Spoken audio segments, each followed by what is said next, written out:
Ity taona ity dia nofaritana ho datim-pifidianana mandiny tapany faharoa amin'ny taona 2012 sika amin'izao fotoana izao na dia efa nisy aza ny tetiandro-pifidianana izay napetraka dia mbola mijanona ho fanontaniana ihany aloha izany amin'izao fotoana izao manodidina izay fikarakarana ny fifidianana izay. Manana ny ambarany zareo avy eo anivon'ny Fiombonan'ny Demokraty Malagasy na ny FIDEM. Manaintsy sy ny fifidianana amin'ity taona 2024 ity indray ny Fiombonan'ny Demokraty Malagasy na ny FIDEM araka ny fanazavan'ny filohany Maurice Beranto dia toa zary lasa kilalao ny firenena ary ny fipetratakiana ahafahana manatanteraka ny fifidianana madio mangarahara ary ekendrera dia mbola tsy tafapetraka.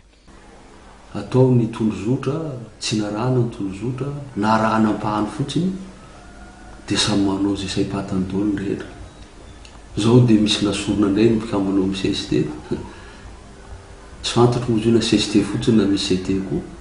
Ahoana moa ny avitantsika mieritreritra fa ho hisy fifidianana milamina eto Madagasikara. Ny senita dia tokony anatoro amin'ny vahoaka hoe ahoana moa fanaovana an'izany bulletin unique zany. Hatramin'izao mbola tsy natao. Fanambarana zany hoe zao ny atao an'io, zao ny tokony atao, hatramin'izao mbola tsy mahafantatra antsika. Ary za miteny aminao zao dia mahafantatra fa mbola betsaka malagasy tsy mbola tonga anatin'ny nisy fifidianana.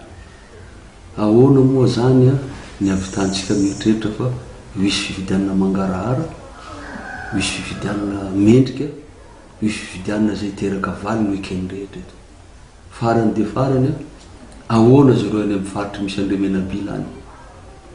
Ireo zany tsy andeha hifidy ireo satria raha vo ireo menabila fotsiny miteny hoe tsisy mahazo mifidy eto dia matokisana anao fa tsisy malagasy say andeha amina biro fifidianana zany raha ohatra ka mizavatra salamana.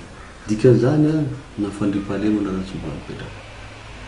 Zatra ho an'ny fieritreretana hoe misy fifidianana vita zany ka tafiditra anatin'izany zany ilay hoe alefa aloha ny fifidianana solombavamboaka. Io na fifidianana solombavamboaka na fifidianana firenena tsy mbola mipetraka daholo izay ilaina rehetra mba hisy zany tena fifidianana zany amin'izao fotoana izao. Tokony zany ho iazakazana atao. Mikasika ny fivoahana amin'ny krizy sy ny fanelanelana nataon'ny FIDEM dia nilaza izy fa tsy tokony hisy intsony ny fanarahana vaovao izay faritana. Ny vahaolana ny fantatsika tsara e.